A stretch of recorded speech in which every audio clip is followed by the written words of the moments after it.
Well, you know what? And we'll do. I'll bring up the star of the show. He's given us time to show up. Wearing orange today.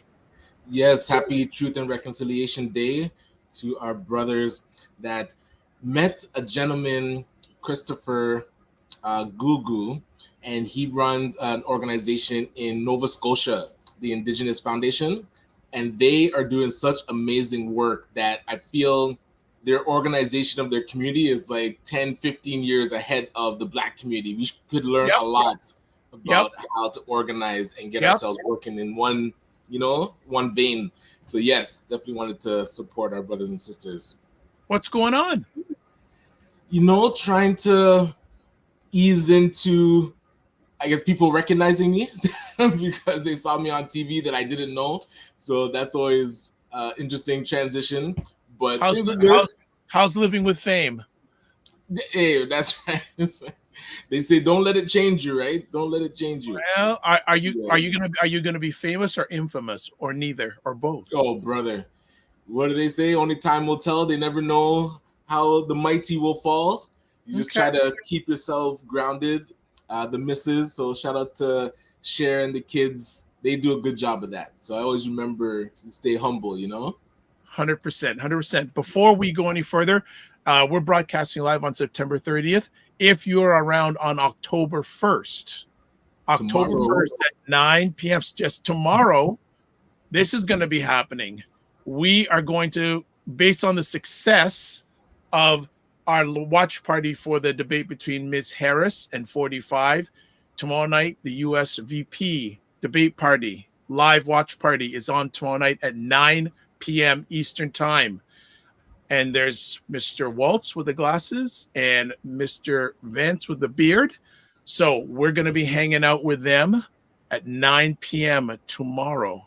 So if you're not doing anything and you want some good infotainment, as we like to say, infotainment, this is what's happening tomorrow, 9 p.m. watch party Eastern. And Ryan's going to be there.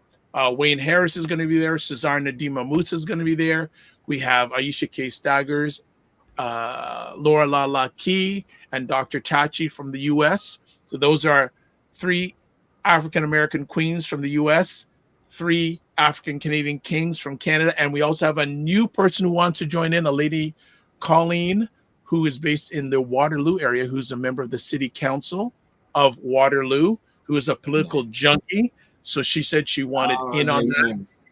So we're going to have that. And she's going to be probably once a month, starting next month, coming in and talking about a number of different topics in regards to politics from an African-Canadian perspective. Excellent. So that's happening. And then, oh, look at this. Good morning, Miss Harriet. Good morning. Hope you are doing fine. So the real reason we're here is Ryan, not me. Not even. Not our good friend. So as I said before we started off, Ryan had the pleasure of securing for his company $150,000 for 25% of detailing nights. So we were getting a little bit worried, saying, "Is Brian going to? Is he so famous he's forgotten? He doesn't even want to be on the program anymore." And this is probably the first place where we're doing on Black media, Black-owned media, which is just interesting. Has anyone from Black media reached out to you? Not yet. There was a podcast that had reached out to say they wanted to have me come on the show. So Shirley Joseph, she was asking if I could come on her podcast.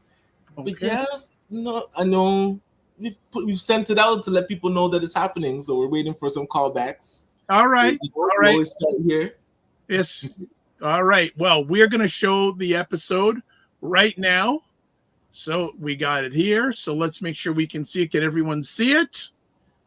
All right. So this is Ryan Knight's episode from Dragon's Den. Here we go.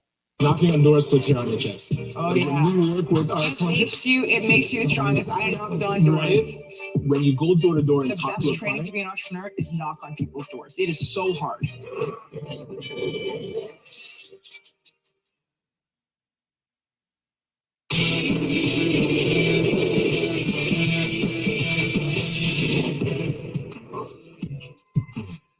Look Look at this guy And with his finally, an shoulders. entrepreneur from Toronto, hoping the Dragons will appreciate his attention to detail.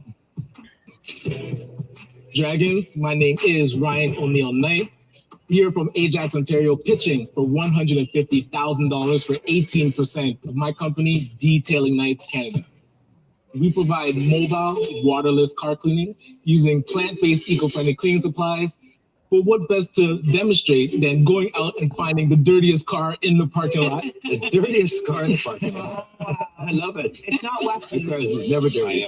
What happened to my car? Whoa.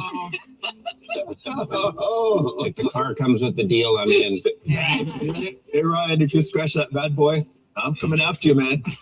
But Detailing Nights, we provide mobile waterless car cleaning, going to clients' homes or their offices, cleaning their cars on the spot without using water. Over the years, we've worked with over 5,000 clients. Wow. Clients include Zipcar, Enterprise Auto Share, and car dealerships around the city. But I feel the next evolution of our company is franchising. So is it crazy for a Knight to be here asking a Dragon for help? Wes, you want to come check it out? See Oh, absolutely, man. I gotta check it out. Check that bad boy out. Detailing Nights has 3 locations in the Greater Toronto area. And you'll notice it is not scratching. Oh, yeah. So we're able to go to a person's house. Packages range from basic detailing for $129 to a premium exterior and interior clean for $279. Whoever owns this Ferrari shouldn't own a Ferrari. Seriously. Well, appreciate that. That's good, man. Yeah, Fantastic. Questions? Well done. I approve. Yeah. Ryan, so I've never heard of waterless cleaning. So what's the advantages? It really helps to increase convenience. Also, instead of wasting 100 gallons of water cleaning a car, we're able to use only 6 ounces. So what's your story? What's your background? You know, I started the company back in 2009, was laid off 2 weeks before my wedding, and that was a real gut shot. And No it kidding. reminded me that my dad always said, hey, if you want to control your own destiny, start a business. So true. Being able to start the business and use it as a tool to teach others to start businesses too. Because I've gone through College Pro Painters. I know you've hired through College Pro Painters. So I love the concept of being able to teach high school, university students to show them they have the potential to start a business by using our company as a mini example. But the road to success is paved with hundreds of car detailing companies, like Right. hundreds. Yes. The thing I love right now is there's no household name in car cleaning. So Right. we want to Okay. become that household name, similar to Molly Maid. Yeah. I know Wow One Day Painting is a household name. So being able to take car cleaning into that open space to actually have a proper system that you can put in a box, teach to anybody in any city where there are cars around the world, that's what we want to build here. Well, if only there was a dragon on this panel who knew something about franchising. Yeah. I mean, I don't know. Cleaning, home Yeah. services, with Cleaning. massive Shot shine. space. You can do ride shine. So what were your revenues in 2023? I'll say on average 120. The downtown area did about 150, Altogether? over 400,000. What will you do this year? We're projecting to hit that 500,000. I want to see each location do 150 each. That to me proves the viability that we can open up a new city. How much money did you make on the 400K last year? Gross is about 48%. Are you paying yourself a salary? No, How are you living without a salary? I do work part-time for a nonprofit, the Afro-Caribbean Business Network. So that does offer a bit of salary, but I'm ready to go full Could you 100%. talk about that network? Absolutely. So we started the Afro-Caribbean Business Network about 6 years ago, and it was really because I was building back from a personal bankruptcy. I didn't have the support around me to build this company properly. So we brought 6 other entrepreneurs together to create an entity that would help them exponentially grow their companies. And to date, we have over 6,000 Black entrepreneurs in our network. We Amazing. do micro lending, we do Amazing. marketing and sales for them. We work with youth that are out of detention to show them they have the potential to start a business. You're a real community builder, Ryan. I appreciate that, Manjeet. What would you charge for a franchise? So about 25,000 would get you up and going. That's it?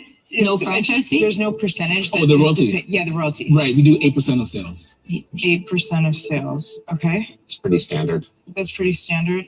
I'm reading your book, that's why. Oh, you are? Awesome. Thank you. You have some franchise experience having been with College Pro. Yes. Some of our best people have come from College Pro. They nail how to systematize a business. Why do you want a franchise? I feel being able and learning from them that you can put a business in a box, and learning how to to paint houses is way more difficult than cleaning cars, I feel. Yeah, So if you right. can teach a college student or a high school student or a university student how to start a painting company, that business in a box, I feel is really powerful. And one of my missions is to teach young entrepreneurs that they can start businesses. And then from there, we're able to grow with them. I'm a big fan of that too. I think when you start really early becoming an entrepreneur, it's so much easier to grow out. College Pro is very good at getting their franchisees to find customers by door knocking. How do you acquire customers? We love door knocking. And to me, knocking on doors puts hair on your chest. Oh yeah. It makes you the strongest. I knocked on doors. Right? And that to me battle tests you. And even when we talk to our high school and college students, when you go door to door and The talk to a best training client, to be an entrepreneur is knock on people's doors. And It is that's so what it is. hard. all that teaches you how to be resilient. Yeah. And for me, entrepreneurship is persistency and consistency. You're very impressive. You Oh, really are. appreciate You're that. very impressive. Thank you so much. This is a space we've been following forever. We knew that one day we would be in the space. It makes sense. We shine people's homes. Why not shine their rides? Yes. What excites me the most about this is you. Okay. You're building a community with a massive smile. You believe in entrepreneurship. 100%. I will give you the 150 you're asking for, but I want 25% of the business. All right. It's a great offer. You're very impressive. Thank you so much. And you think big, which is what we want on the show. Yes, We want go people who worldwide. think big. But as far as investing, I'm going to be out. Ryan, I love what you're doing for the community. Congratulations. What you've done this far. I wish you luck, but I'm up. Okay. I think you as a founder has an enormous amount of presence, of optimism, and of grit. And I would back you in a heartbeat. I think on this deal, you have, a way stronger partner. I'm going to be out. I support the work you're doing to build up other entrepreneurs. Yes. You know, Appreciate that. sometimes in our community, we go, I'm successful, so everybody else can stand behind me. And you're bringing everybody else along. That's fantastic. But I'm going to be out because I think you have an amazing partner already. I'll kick myself if I don't ask. Are you willing to do 22.5? Brian, you have 3 locations. This man can take you nationally. Okay? Mhm. Whatever you're going to haggle over and negotiate over pales in comparison to what he's going to be able to do for you. I got to stick to the 25.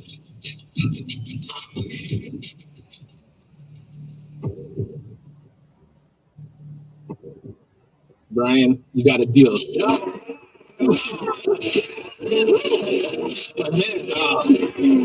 Appreciate you. Thank you. Awesome. Great meeting you. Great meeting. Thank you, Ryan. Man, go. Brian's going to be a great partner for him. He's going to be fine. He's a community builder. He's doing this for the right reasons, and it's going to be awesome. Hey. There you go. There you go.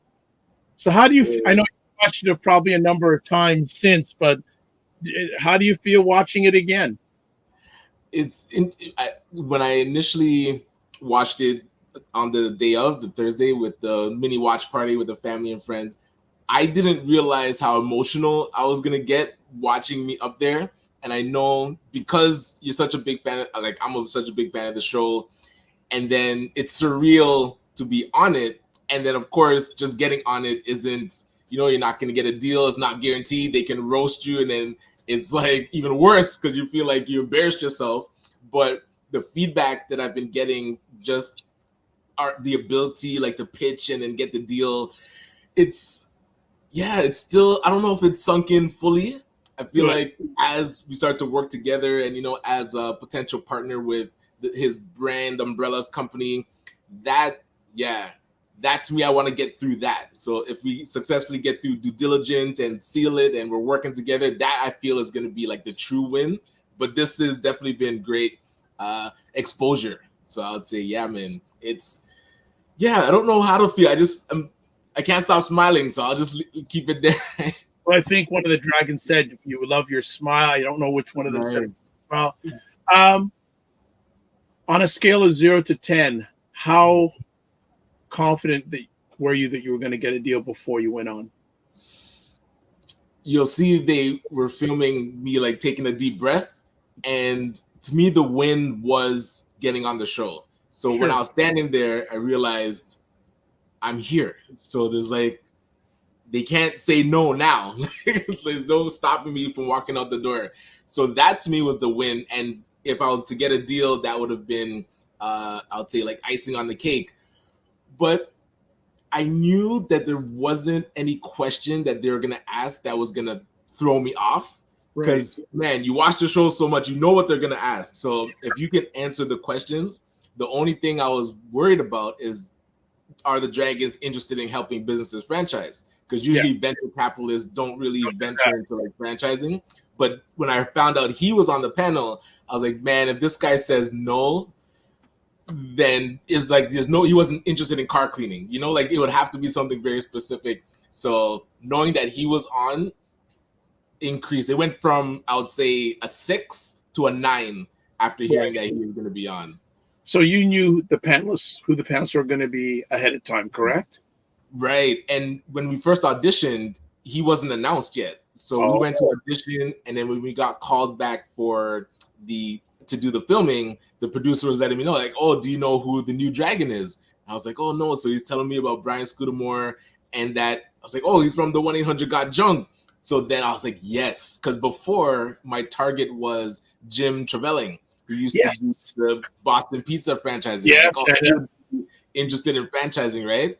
So without him, there wasn't, and they've shut down other franchise type companies before. So I was nervous about who would be interested, but when I saw he was going to be on, I felt a lot more confident.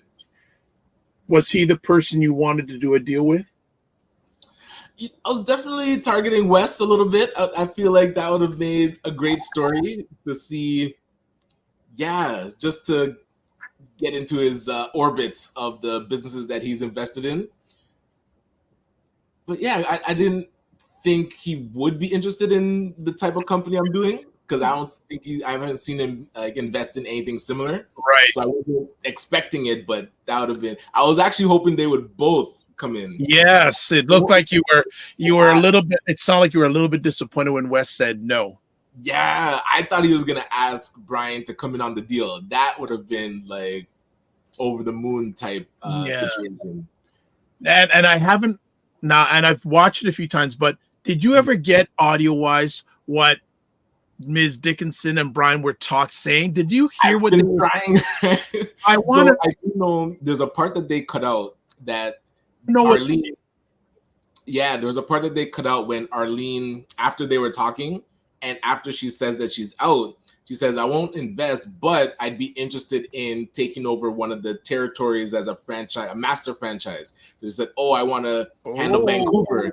So they cut that part out. So that's why I feel like it's important to get through this due diligence, because we have a person that if she took over an area in Canada, that would really put us on the map, you know? But yeah, so I think that's what they were talking about. She's like, hey, if you're going to invest, I want in on, you know, running an area. So yeah, that'd be great, right? Yeah. That's fantastic. Okay, some comments here. Sharia says I approve. Alicia gives clap emojis. Sharia says wow. Dr. Tachi says good morning. Yay, and also, Dr. Tachi. Congrats, Ryan. And she also says look at God. And then she says, oh wow. So have you had any chance to breathe since this has happened? So because a lot of events are happening in September and October, I've been going to different events. One before, like the Philanthropy Foundations of Canada, their conference. So there's when I was telling people I was going on, so getting some excitement. And then after, like this weekend, we were at the Black Women in Tech. So Nobellum's doing a whole Black Women in Tech week. So they brought a delegation down from Jamaica of 5 entrepreneurs. So they were talking about their journey. And so Melissa, she helped us create the delegation for entrepreneurs to go down and pitch. So she announced that, hey, Ryan's in the room. We did the delegation and he ended up pitching and getting on. So she called me up to talk about it. And then tonight we're supposed to go to one of the NACO events. So that's the National Angel Capital Organization. So ACBN's a member of that org. So hasn't slowed down just yet, but I feel maybe next week it'll be less events, more grind, you know? But there's definitely a few events happening this week. And Elevate is starting tomorrow. So it's supposed to go down because the Black Innovation Zone that's happening. Yeah, I'm going to be down there maybe tomorrow, but for sure all day Wednesday for sure. I'm going to be down there. So Frequency Event Promotion says congrats, and also says hi, Dr. Vibe and Ryan Knight. So you saw it first, folks. And so for people who don't know what Dragon's Den is, in the US, there's a show called Shark Tank. This is the earlier version of Shark Tank, because this show has been on longer than Shark Tank. Yeah. It's been longer. So what I'm going to say next, we got more stuff coming here. Frequency Event Promotion says, Ryan, you are showcasing that entrepreneurship is real and necessary. And Dr. Chachi says, this is such big news. Thanks, Dr. Tachi. Here we go. Okay, so Dr. Tachi says, she says, I knew Dragon's Den, well, correction, and the next time she says first. So she knew Dragon's Den first. So she knew about Dragon's Den before the Shark Tank. Well, Dr. Tachi did her undergrad at the University of Buffalo. Gotcha. Yes. So she is aware of that stuff. So family, you saw it. For those who didn't, you saw it first here. Yes. So you can say you knew Ryan when. So when he says he can't do the morning vibe anymore, you can say, well, we saw him before you went to. Hey, and then you'll believe it now. You'll be like, okay, he is working on other stuff. So I've got an ask for you. All right. I want to get Mr. Scudamore on this show. I'll send the ask. Yes. And where is he based? Toronto or BC? BC, so Vancouver, I believe he lives out I don't know if you want to pull him at 6 o'clock in the morning out, but we could pull him outside more decent time. We could have him on the platform and I'd like to get his lens on why he invested in you. But great. What we should do is, that's after the deal is signed. Okay, well then I'll keep you in the loop. But I'll tell him that, hey, we're looking at having you on the show to gauge the temperature and see what he's thinking. No problem. Okay, family. That is it. We're going to take a little bit of a break. So we got a two-parter here today, two-part conversation. So we've got another doctor in the house, Dr. Nicola Harris, someone I think you know, Ryan?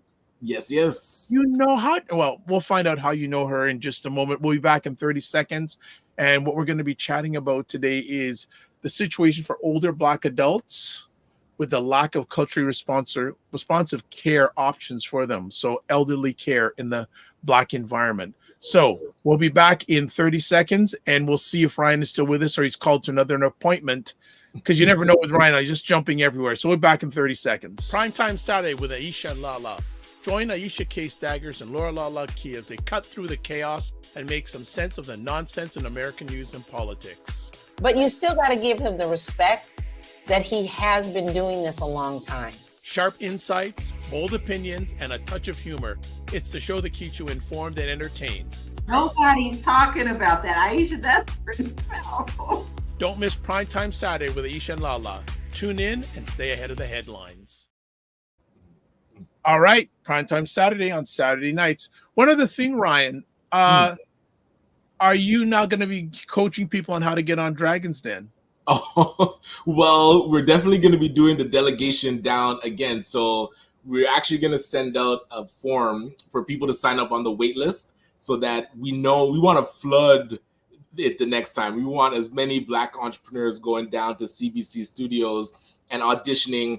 And hey, the pointers I can give, I definitely can explain the journey from audition all the way to getting a deal. So I'll definitely be sharing my experience and so when we went down the initial time, we were taking videos, and so Shireen, we're trying to put together kind of a behind the scenes journey from yeah. So look out for that, and definitely we'll be sharing any pointers I can give. So if someone wanted to get on there, what would be the first thing you tell them? Sign up. So you can't get on without the audition. And then once you sign up and commit to going to audition, then working on that 2-minute pitch. So making sure you got your story down. And the story is the big thing that gets the producers engaged. And then from there, it's now being able to answer questions about your business. So you need to know your numbers, what you need the money for, why you chose that valuation, and how you're going to work with the Dragons to grow. All right. We'll continue to chat about this as time goes on, that journey. So, as I said, we have a doctor in the house. Nice. Coming to the stage, Dr. Nicola Harris. What is going on, Dr. Harris? What is not going on? Congratulations to Mr. Ryan Knight. This is awesome. Thank you. Appreciate it. Good morning. So what's going on in your world this morning? I'm here to talk to y'all about Black seniors, the dire landscape. We got to talk, family. And for those that don't know who Dr. Nicola Harris is, so she is our co-executive director with ACBN, the Afro-Caribbean Business Network, and now has actually taken on the role of the chief operating officer with our Just Like Family franchise. So the franchise ACBN was able to take over in Midtown Toronto. Nicola is actually leading that. So that's why. What's Just Like Family? What's that all about? Nicola, you want to give a bit of an overview? She's sure. running. Yes. So, Just Like Family is an amazing company that provides specialized home care services for older adults across Canada. Yes, and Ryan, I would love for you to share how you came across Just Like Family. Yeah, so what makes Just Like Family unique is that it's actually owned by the United Church of Canada. So they're the first nonprofit to purchase a franchise, like the actual franchise rights of a company. So they call it a social acquisition. It was the first time done in Canada. So we met Carla, who's running the franchise. I guess she's the franchisor CEO, and talking with her about social enterprise and franchising, we really saw this as an opportunity for ACBN to get a franchise that not only would help with sustainability of operating, so making money and profits, but it's doing something in the community that ACBN wasn't really focused on. We had no engagement with seniors in the community. So being able to now be part of Just Like Family Home Care, which is kind of PSW work for those that are wondering exactly the services that it does. So we go to people's homes to support the caregivers that are usually taking care of their parents and they need a break. So a lot of companionship, tidying up, cleaning, laundry, meal prep, taking them out on outings. So this is a space that I feel ACBN now can engage more with seniors. And that's where we're starting to learn the lack of support that is happening in the Black community, which I wasn't really paying attention to. So let's do comments and we'll get to Dr. Harris. So Dr. Tachi, going back to saying, love how you plugged ACBN on Dragon's Den. Mignon Cam says, morning. Dr. Tachi says, morning to Mignon Cam, Frequency of Air Promotions. And also Frequency of Air Promotions says, Dr. Tachi, I agree with this statement. ACBN is definitely doing the work. And Frequency of Air Promotions says, Dr. Tachi, good day. Have a productive week. Before we go any further, Dr. Harris, can you share a bit of your background with our family? Sure. So I am a registered social worker, have been working in that social service work for over 20 years. I have a variety of different kind of areas of expertise, children, youth, and family. And as Ryan has said, seniors haven't always been on my radar, but as older, I feel like I'm getting there, older adult, and I'm in the sandwich generation, so I'm taking care of my parents. I have become more and more invested and committed to seeking viable solutions for our older adults. And I think we don't do a good job of keeping our older adults engaged. We have a lot of skills, knowledge, and expertise, and we're just not tapping into and leveraging this, or the system is not designed to take care of our older adults either. Okay. Especially culturally, because the food, I know my dad has told me, don't even try cooking in any home. So knowing that, it's difficult to find. So my first conversation piece are, what are the specific challenges for older Black adults in accessing culturally responsive care? Sure. So I think let's paint the landscape. I think right now we've heard a lot of information about long-term care.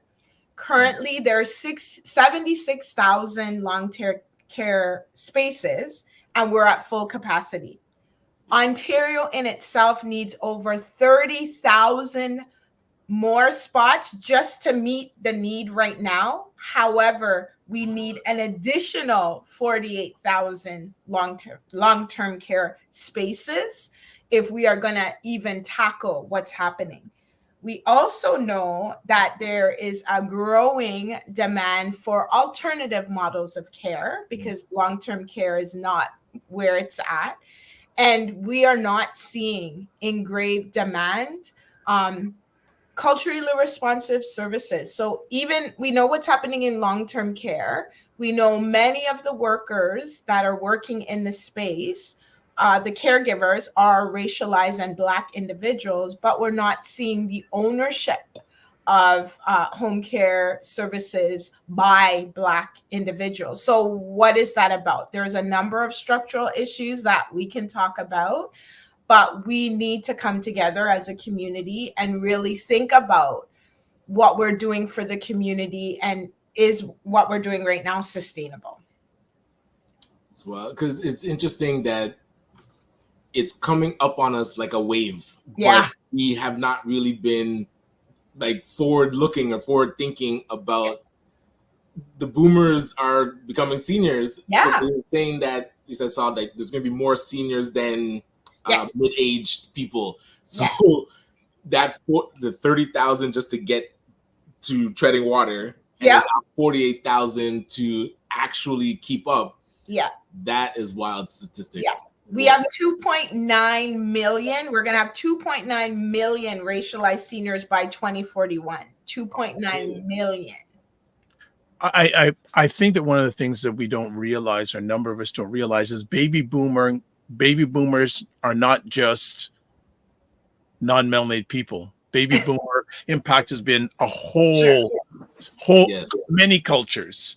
Right? Many cultures. We think, when we talk about baby boomers, that's those people who don't look like us. No, we're part of that. Yeah, we are.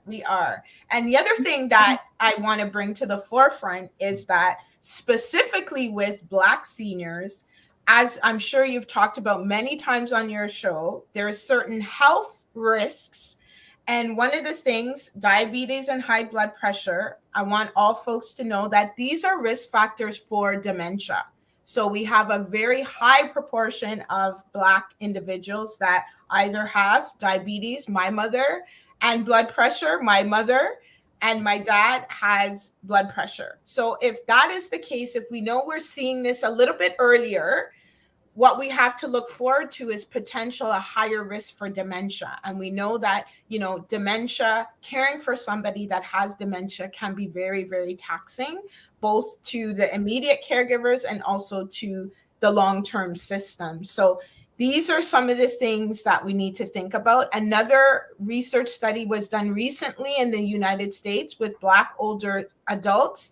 They also found that because Black folk, we deal with a lot of racism and trauma, that also makes us a higher risk of cognitive issues such as dementia as we get older. Right. So how does the lack of culturally competent care impact our elders' well-being? So what we are seeing, and I know I have a lot of anecdotal personal experience, clients, etc., we see a higher rate of decline for older adults because they're in these long-term care facilities that are not culturally responsive. I had a very good friend whose mother died from starvation. To Ryan's point, Ryan's dad's not going to eat, any type of food. And this was my best friend's mom, just slowly withered and died. It's like in 2020 because she refused to eat the food that was in the long-term home in Brenton. Wow. Right. So this is very real. And we see a lot of, I'm sure you've seen alerts for seniors that go missing, right? From some of these facilities. My mom was a nurse, and my mom had a few residents leave and die from hypothermia because they were trying to get away from the long-term care home. Right. And you think these are things that are preventable. Right. Right. And they're not going to put on the media that the reason why this person, left the facility was because of, not being culturally competent or culturally responsive. We're just going to see the end result. Oh, there was an older adult that, died, left the facility. So we need to wake up, and we really need to talk more about what we're going to do. Because this is and has been, I think the issue is this has been and it will continue to be a huge issue.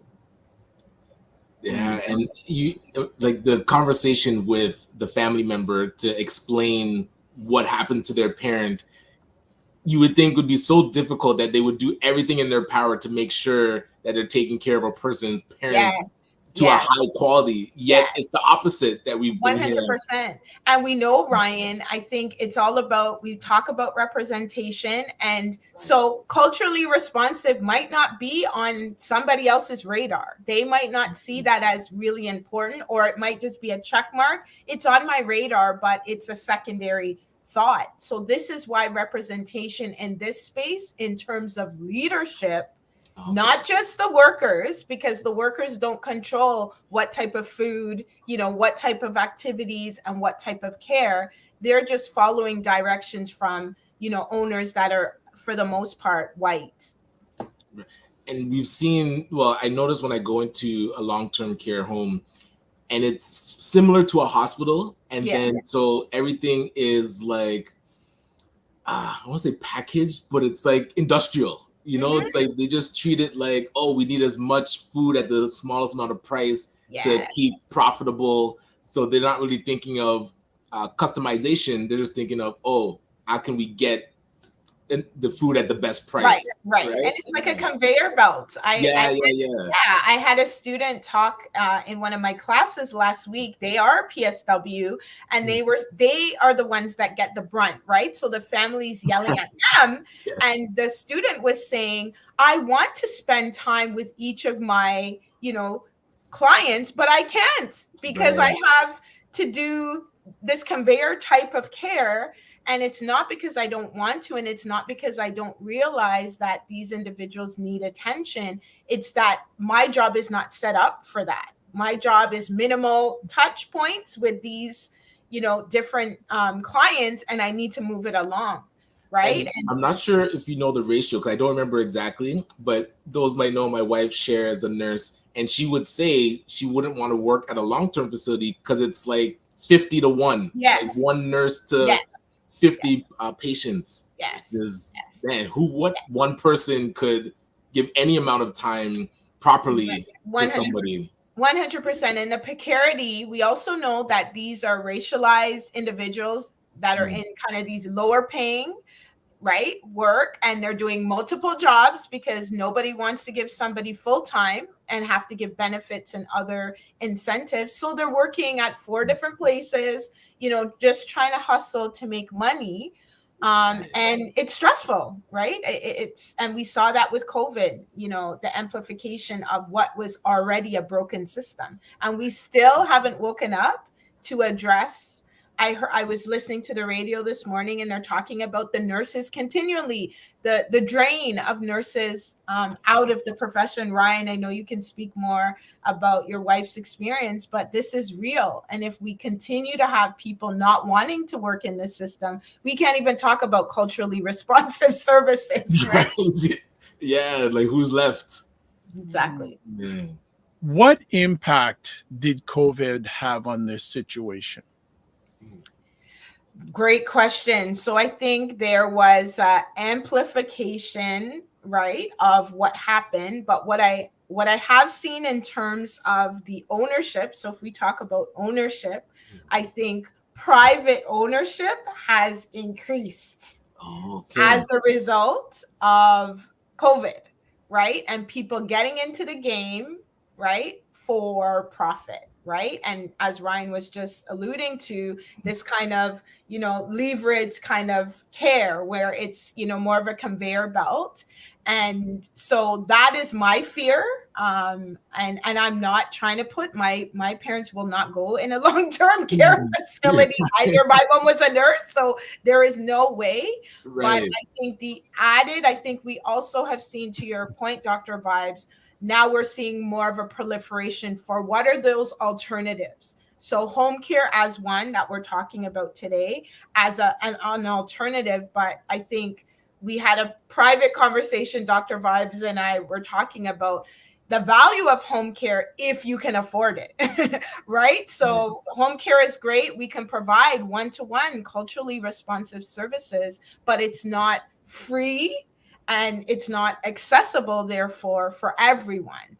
So how do we make this happen? I am a firm proponent. I'm a social justice advocate. We need to advocate to our government. The government doesn't care about older adults. They just don't. And so we need to have policy that has teeth, that can speak to, I was doing some research. California has a great model where they provide funds for caregivers. We know that caregivers spend at least 21 hours a week.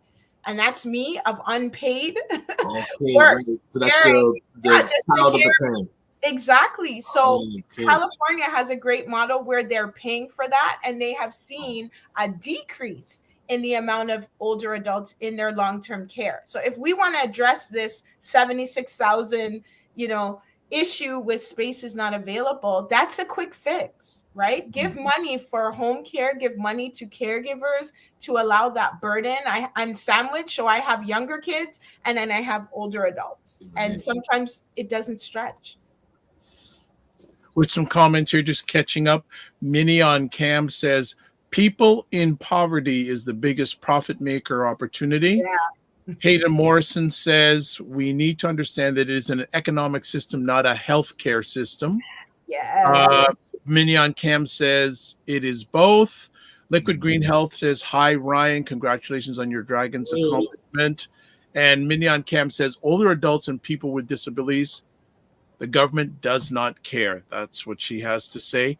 So let me ask Dr. Harris, what does culturally responsive care look like for older Black adults?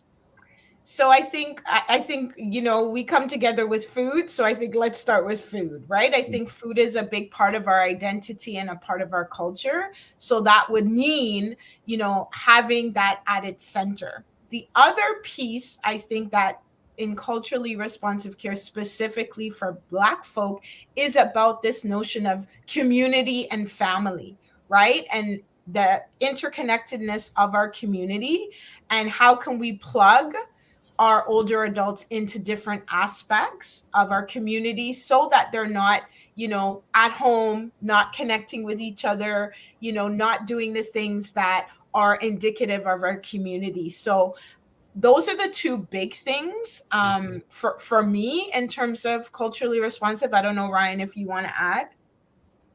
Well, in the person that's coming representing who they're taking care of is one thing that we've noticed, because people will request, especially with language. Yeah.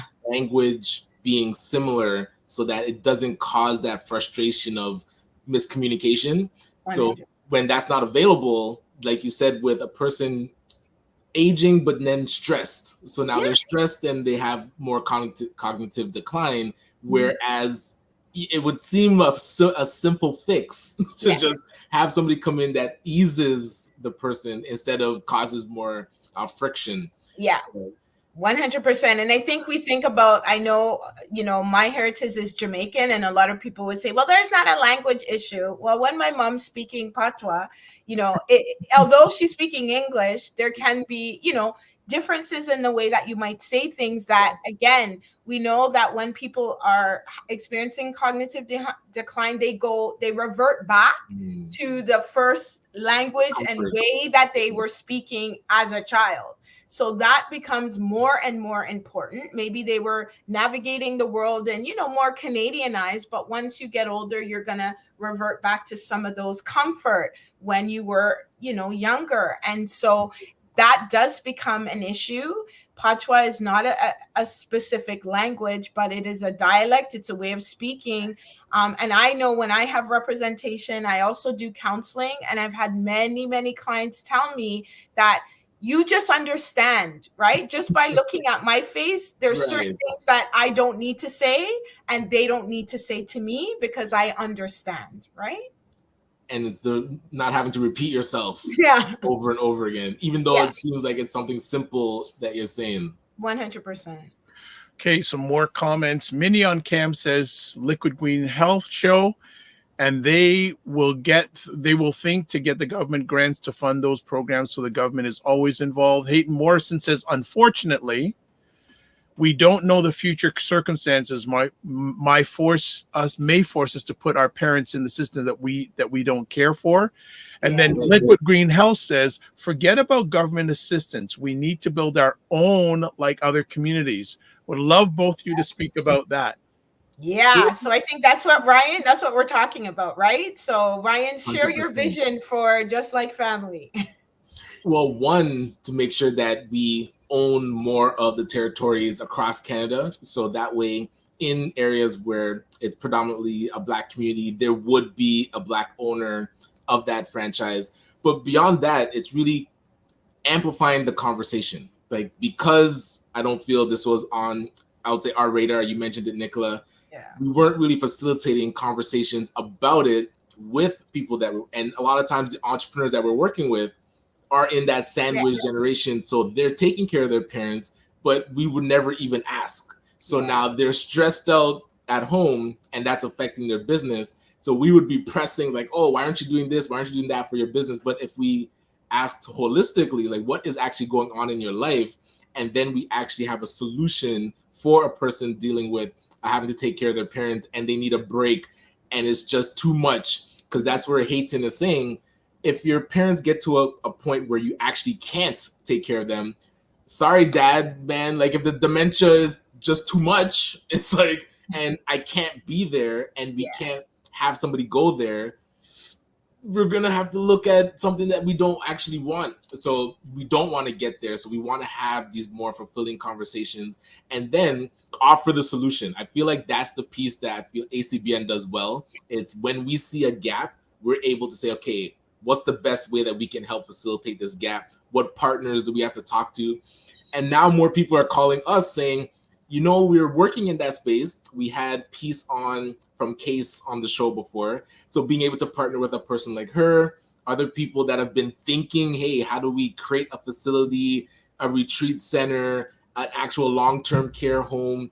Now these conversations are happening more. And the best that we can do to make them happen, that's where ACBN, I feel like we're really happy to be part of those conversations. Right. Okay. Good stuff. Good stuff. Let's see. Minnie on Kent says, I don't know how my grandma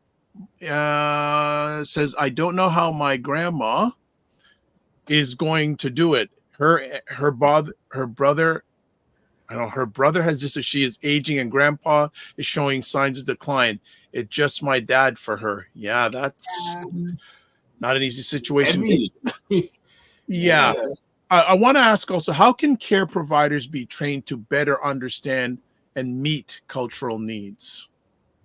Great question. Oh, that's a good So point. I'm always about, I as I said, I do teach and I talk to my students all the time about when there's a will, there's a way. And I think right now we saw with COVID, I think everybody remembers one evening we were allowed to roam freely, and the next day we were locked down for almost a year. So I'm always about the government can put things in place when there is a will, and everybody needs to follow it.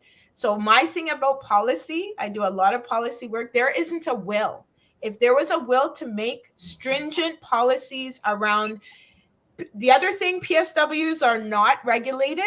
You know, I'm a social worker. I'm regulated by the college. Ryan's wife is a nurse. They're regulated. So it is by and large an unregulated industry, right? So the government has the ability to put things in place to make certain things mandatory in education, in terms of maintaining your certification. And that's what we need to see the quality of service increase, rather than what we see now, that it's for money, it's for profit. People don't have to pay attention to culturally responsive food or language or anything else, because they're not accountable to anybody. They're accountable to their bank book. And remember, they're at max capacity. So Exactly. there's no reason to change, because they'll be like, well, if you don't like it, I'll just move in somebody else. 100%. 100%. And the other thing is, I don't have time to do training because I'm at capacity and I need all my staff to be, working. So these are the things that government can do. And I agree with one of your callers saying that we need to move away from government in terms of their assistance. I agree, but I also think that the government has a responsibility to put a framework in place that everybody must follow. And although equity, diversity, inclusion was quite sexy a couple years ago, it is not sexy right now. Right. Okay. What role do community organizations play in supporting older Black adults? What a great question. Part of that, I think I mentioned already, is that advocacy. Ryan spoke about first with advocacy and policy change, you need to raise awareness. So facilitating these types of conversations, but also including older adults. My parents are very vital. They're in their 80s, but they have something to say and they have a lot of thoughts about their care, about who they are and their identity. So would love for community organizations to act as a facilitator for them. They can let us know, what they believe would help them in terms of their journey as they get older. And I don't see as much opportunities for that. The other things that I would mention is technology. Technology is great, but we have a whole generation of folks that are outside of that. How do we bring them in to technology? And one of the services that Ryan and I discussed that we're offering is helping our older adults manage technology. There's a lot of fraud and abuse that happens to older adults. How can we use technology to help better care for our older adults? Okay. I also want to ask then, what can families and communities, how can they advocate for better care options? We talked at community level, but what can the individual African Canadian do to improve better care for our elders? Sure. So as I mentioned, I think educate yourself, right? Raise awareness. We all know, we have a government democratic system where, we can go to our members of parliament, elected officials, and share our concerns. That is what speaks, constituents, what their concerns are, writing emails, letters, inviting them to events like this and discussions so they can hear. We have way too many older adults in the system for this not to be a bigger issue to government than it is. We're always talking about long-term care and how horrible it is, but there hasn't been a real will to really do anything about it. We have seen Black entrepreneurs, getting some play. I would love to see Black seniors get $220 million and for us as a community to talk and decide about how we're going to utilize that money to better care for our seniors that we know are living longer. My grandma's 98. Wow. my dad's 84. My mom's 80 next year. So we got to think about that. We have a lot of benefits here in Canada, which allow, for older adults to live longer. What are we going to do with those older adults as they live longer? Okay. Absolutely. Good stuff. You mentioned about technology. How can it be used to enhance care for our elders? Oh, perfect question. So one of the ways we haven't talked about mental health in older adults. So I do want to share with your audience that there are huge amounts of mental health concerns with older Black and racialized adults. So, and we already know that there's a stigma in our community already around mental health. And so, number one, we can use technology such as counseling virtually, having appointments virtually, events virtually, so that folks can stay connected. The number one issue for mental health is a lot of times loneliness, not being connected to community. Older adults often have mobility issues. So number one, I think we can use virtual environments. ACBN, we created and developed a virtual reality platform that we brought together so community could come together in that environment and interact with each other for varying events and things like that. That is a way for Nicola as a counselor to, on a daily basis, check in with my clients weekly or whatever. So number one, I think it's about connection. Number two, technology is about education. How can we teach our older adults to use technology to educate themselves on some of the issues and concerns that they have? Okay. Comment here from Frequency Event Promotion says he's tuning back in. He said, is there a franchising opportunity for what you're all talking about here? Oh, Ryan, go ahead. That's Ryan's question. Yes. So that's where ACBN being connected with Just Like Family. So that is a franchise. So now they have, I think, over 40 territories across Canada, but I think there's over 100 available. So Yes. This is now ACBN being able to take on a territory, use that as a model to see, can we actually operate it and it be profitable? Then to go to the broader community to say like, hey, we would love to partner with more people, especially PSWs, to encourage them to now have ownership of the work that they do. Yeah. And then those that are looking to invest but need help with operations, ACBN is looking for more partners so that we can take over more territories. So the answer to your question, yes. Yes. Please And reach out. I want to add that we often think that we have to have knowledge.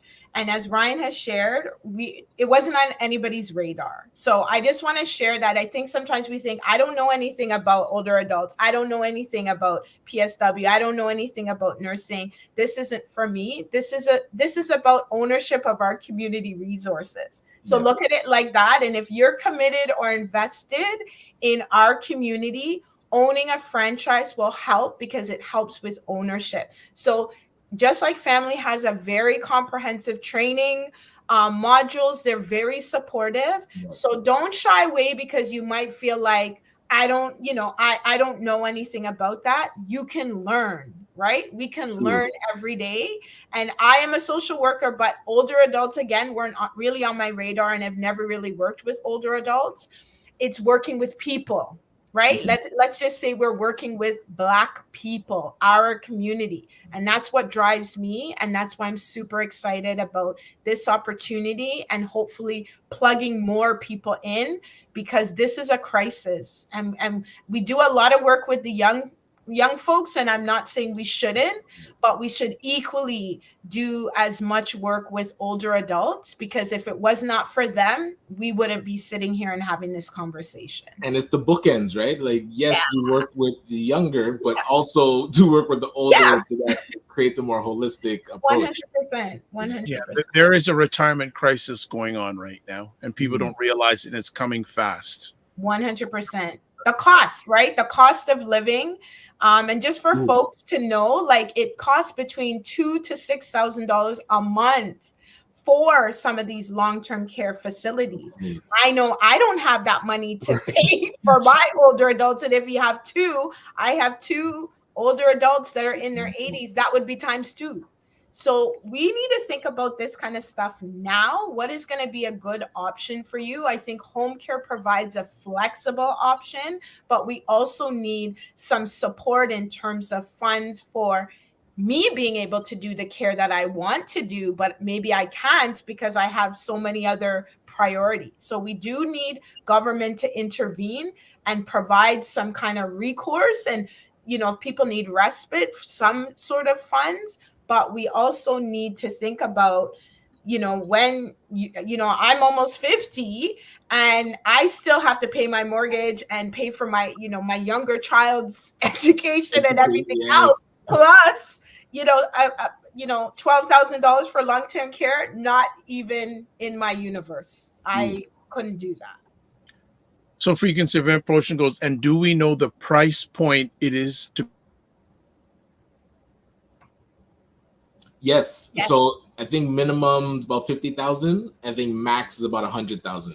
So depending on the territory, how big it is, it would range. But standard, I would say to the franchise side of things, it's more now us more thinking of, like Nicola said, being owners. So with a franchise ownership, you're going to hire the people that operate. So knowing that you're going to have that management and the caregivers and not shying away from now, not thinking of how to do the work, but how to actually manage the work being done. So that's why I always love like the concept of franchising. I mean, we were playing earlier the Dragon's Den thing about Detailing Nights wanting to franchise what we do. So it's stepping out of cleaning cars and now stepping into being the business owner and hiring those that are going to do the work. So it might be a mindset shift for us as a community too, to look at all different verticals and all different industries that we can be owners of, that even though we don't understand exactly how to change a older person's diaper, but it needs to get done. So let's own the actual resources so that we can help our families. And know your expertise. As Ryan said, you don't have to necessarily know how to change a diaper, or older adults, because I don't, but I can hire somebody who has education and who is trained to do that. But the other thing with leadership and ownership is now you have the ability to impact change, right? So now you have the ability to embed culturally responsive services and care about that because you're the owner. Right? So this is why ownership and leadership in this space is so important. It's not so much about the day-to-day, it's about the policy. Now we're going to be owners and we're going to be having the ear of government to advocate on issues that are affecting our community, as opposed to being out of the policy discussion because we're not at the table because we don't have any ownership of our assets and resources. And I mentioned the diaper thing because a lot of times we think of things that we don't want to do. So then we dismiss the entire industry. And it takes a very special person. I mean, I look at my wife and what nurses do. There's very special people that care about humanity so much that they're willing to do whatever it takes to care for those that need it. But just because others have that, and let's say I don't, doesn't mean I shouldn't care about those that are in hospitals, seniors, people that need that help because I don't know how to do it. We have to start thinking very macro level. And it's like, no, we need to be involved because we're going to be soon in that stage. And if we didn't fix, you know, the way that these places run, we're going to be there sitting like, man, this sucks. Why is it so terrible? But it was terrible before and we weren't engaged. Yes. And I think generationally, I don't know that these generations that are coming behind us are gonna be taking care. They need guidance. They need guidance. And so we gotta think about that because yes, we still have the mindset we want to take care of our parents, but these youngins, I'm not 100% sure if we don't give guidance, that's gonna be the case. Okay, just to continue, because And that's why the relationship with one's children is so important, because if you don't have a good relationship with them, do you think they're going to help take care of you when you advance in age? So that's a whole other conversation. Let's catch up on some takes here. Liquid Green Health Show says, training other cultures to attend to your needs is a difficult barrier to cross. This amplifies the need for our own facility. Full government cooperation is not going to happen in a hurry. Minion Cam says, a lot of talk about policy. Is there a petition letter going to members of parliament? Frequency Event Promotion says, silly question. Is there a franchising model to run a PSW staffing agency exclusive for Afro-Canadian senior population, or did I miss the mark on this? The only thing I would push back on is that you want, as a business, to pull from all pockets of money. So although it does sound great to say like, hey, we're going to create a PSW agency that only works with the Black community, by all means, that is a target that is needed. Yet that is now putting yourself in the box to not make maximum amount of dollars. So you want to be able to service those that need it, but also now we have the ability to target those that may have had barriers or are struggling culturally. So it's not to say create something new that's going to put you in a box. It's to say be part of the broader macro industry and know that we can focus and do something a lot better, so that it becomes where Black seniors and people that have parents want to go. So we become that area of choice. But I wouldn't block it off. I don't know, Nicola. Yeah, no, I agree with you. And I think to your point about being a model, then you can be a model for other, white dominant companies, right? So developing a model doesn't prevent your case study, doesn't prevent that learning, because we are a case study and these are our learnings. And I think that's some of the conversations we've been having, because that's what government and or other folks listen to. Data, right, real life hard facts. And so if we can present and develop this story and information, we can disseminate it nationwide, if not, internationally, right? Okay. Absolutely. Minion Cam says, I know senior care is coming. I see with people on Ontario Disability Support Program, they're being shuffled into government program to government program. Right. She says, I just Googled senior care franchises. It looks interesting. She also asks, what is provided for older adults without family or adult children taking care of them? Nothing. So that's part of the issue. And for folks like me who have brushed up against it, I realized this was an issue when my parents turned 65 and they were getting, many of you might have exposure, their retirement. And we know how much it costs to live. And there's no way my parents would have been able to live independently with what they were getting. And both of them, my mom was a nurse, my dad was, a worker with the city of Toronto. So pensions were not ridiculous, but there's no way. And I know if it's $4,000 a month, my mom would just make $4,000 a month. So we're talking about between $4,000 to $6,000 for long-term care. She wouldn't be able to pay that on her own, gotcha. Right? So these are the things that we need to. I know we get a baby bonus or whatever it's called right now. I would like money to go towards caring for my parents. That would be helpful, right? Because that would help me in real time, rather than having the responsibility to juggle, all of these different things. But we don't have that. Okay. Hayton Morrison asks, Ryan, did you say that the franchise entry fee was $50,000? Yeah, I think I've seen the minimum for this specific one is 50. Yeah. And then it goes up.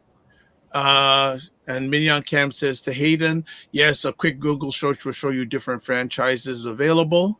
Liquid Green Health says, very good information topic today, Dr. V. We need more conversations this arena. We will. Yes. Frequency Event Promotion says, sorry, I was not speaking good English here. I was more referring to what service is your franchising piece running? A brick and mortar for senior occupants? Yeah, no. So it's home care. So our caregivers are going into homes. So no, there's not a brick and mortar. And this is also, I think, the great part of this home care business is we're providing customized, flexible care for individuals, right? Okay. Mina and Cam says they briefly had a caregiver benefit during the pandemic. Yeah, briefly. And then they took it away? What? Yeah, briefly. Yeah. That's wild. They really have no will. So I want to ask too, how can younger generations support older Black adults in accessing appropriate care? Ooh. So, Ryan, do you want to take this one? I have my thoughts. Well, looking at taking the break for caregivers, that's where identifying ways that you can introduce support early. And a lot of the presentations that we do, it talks about just living at home longer and looking at different ways to offset things that you weren't able to do. So if I'm now, my parents starting to decline, I would be looking at what can I introduce maybe before they start to decline? Yes. What are things that they like to do? I know my dad's had surgery on his wrist. So things outside like gardening or cleaning the car, doing cutting the grass, those might be things to start thinking about. Like, how do you send somebody to assist so that your parents get comfortable with other people coming in and helping?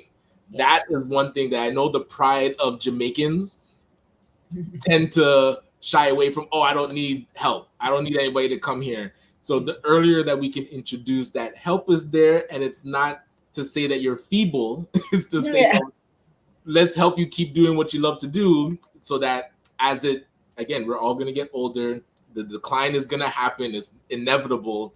Then you can increase the amount of support without having to introduce support when it's dire, and then it becomes such friction because the person is resistant. So I would say start to look at how do you introduce support earlier.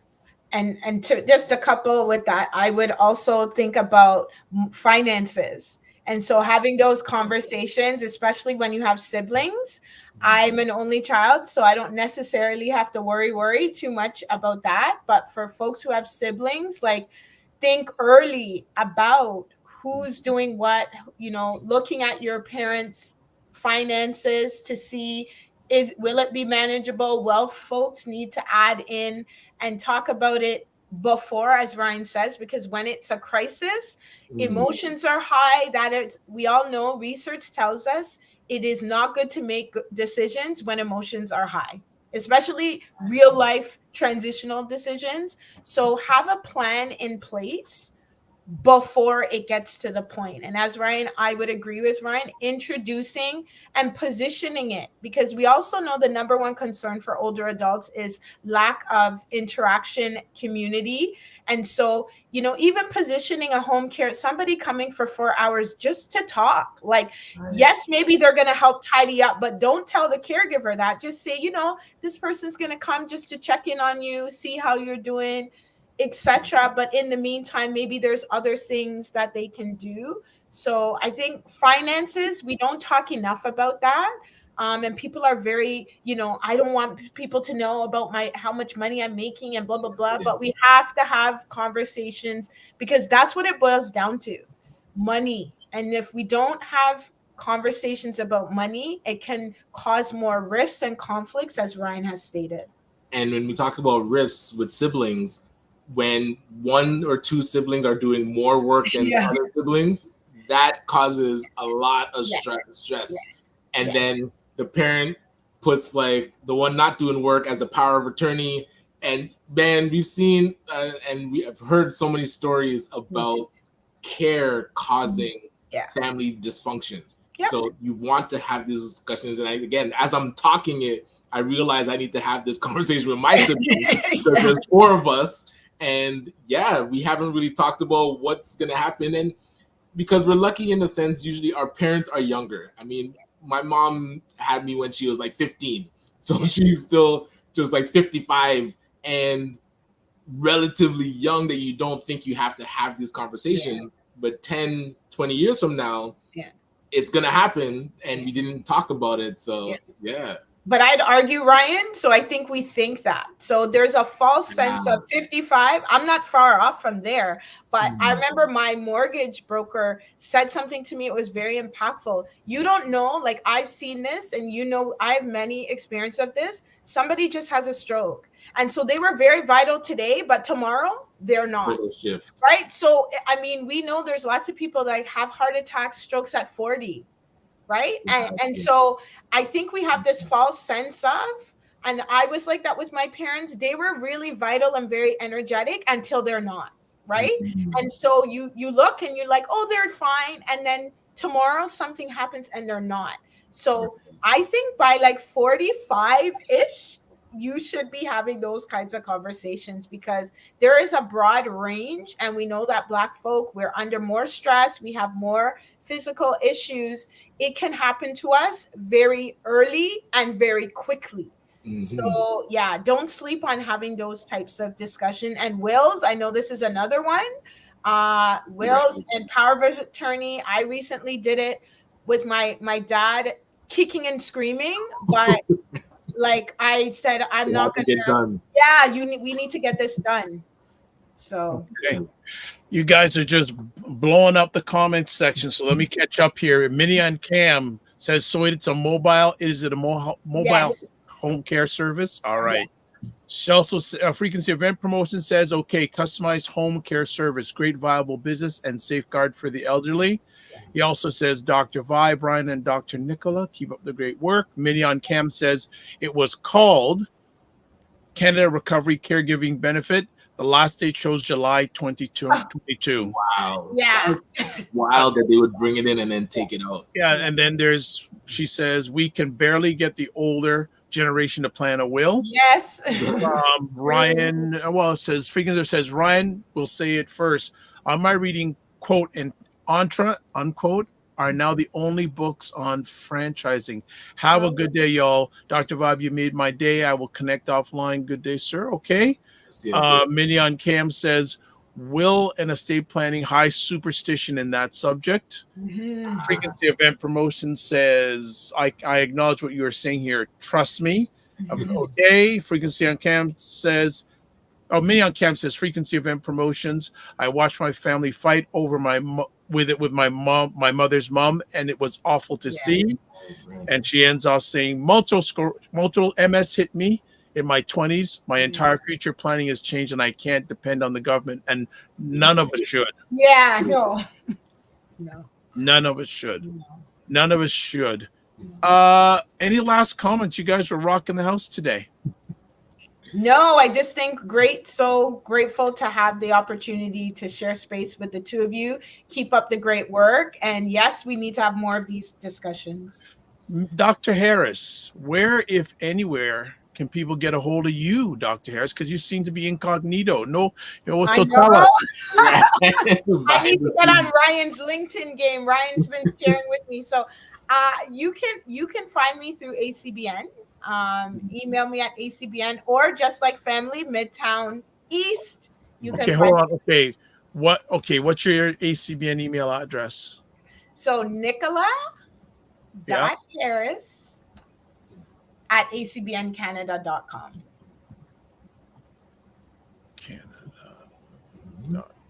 All right. So we are going to do this. We are going to first do this. Let me get this done. All right. Cancel. And as you're pulling that up, I'll let people know that they can follow this journey of ACBN taking over the Just Like Family franchise. We actually did a partnership with a platform called Go Parity. So people from the community can invest in us taking over the franchise. So there's a video on YouTube. I'll put it into the Discord chat that we have that does explain kind of why we're taking over the franchise, how you can invest. And I think they give you $50 to start. So we want more people to be able to have kind of that skin in the game with what we're doing. And it's a small investment. You'd get a return on it. And beyond that, look at taking over your own franchise. Like I would say, if you're looking for an opportunity that would bring in revenue and be part of supporting seniors in the community, this is one of the good opportunities out there. So we'd be able to walk you through what we experienced and then support you getting into it too. Yeah. And one last thing, ACBN, we're also working on kind of a mini survey just to put out to our network to see, are there people that are currently caregivers and taking care of their parents, just to get a sense of how many people are in that situation and the support that they might need. So we've been kind of putting together that survey, so stay tuned for that going out, and then we're going to be able to share the results and hopefully come up with some solutions too. Okay. All right. This is good. Good final comments. Dr. Harris, always a pleasure to be in your presence. Long time. Let's not make it such a long time. And I think in this area, like many areas, when it comes to African, Canadian, African Americans, if we're going to move forward, it's we that's got to do it. We can't depend on the government. It's we've got to take charge of this. So that's the way to move it forward. Don't just manage your time, manage your energy, and remember to give yourself grace and blessings to your parents. Thank you. Have a good day. All right. That is another good conversation. I think that's like 2 conversations we've had this month about elderly. Yeah, see it? We're even picking up the pace to make sure it's a conversation we cover. It's a real important thing. I will say, if you know people in that situation, compare elderly that have to be in homes compared to elderly that have 24/7 care at home. I have a gentleman who transitioned out, but he had 24/7 care in his home, and I definitely thought it extend his life 3 or 4 years. But he set himself up financially to do it, to be able to have that support. Right. Never had to go in the hospital or anything like that. 24/7 care. So whoever you know that's in that situation, have a conversation with them and say, hey, do you want to end well? Yeah. And where do you want to end? Because exactly, it's so easy, especially if they're on their own. The system just takes over. It's like ambulance, hospital, and the government. Now you're just going through the motions. But if you plan it, then like you said, you can be where you want to be with the support that you need. Well, there's a book I know that I read. One of the lines in it says, "Pride comes before the fall."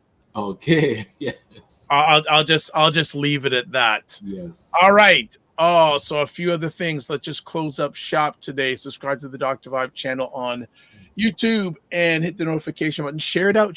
Follow the Dr. Vibe Show on Facebook, LinkedIn, and Instagram.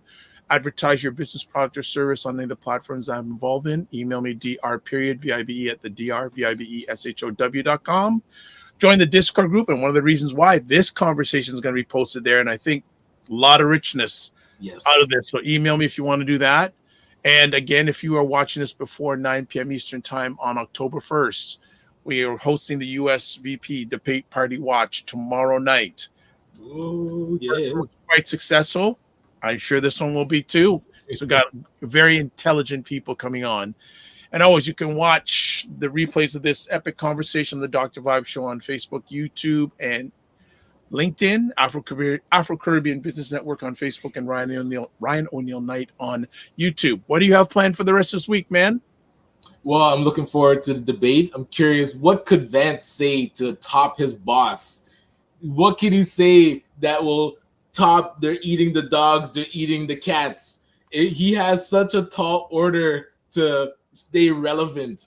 But yeah, I'm looking forward to that. The rest of the week, you're being Elevate. Yeah, I'm gonna head down there, and yeah, looking forward to this. More meetings.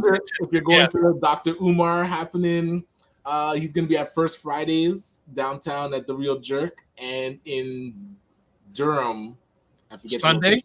On Sunday, yes. Yeah. So for those that. And they're still saying we'll see if he shows up, but if he does, it'll be, I think, the first time he's been back to Canada since 2012. So that's what I've been seeing online. So yeah, that'll be interesting. Yeah. Conversation.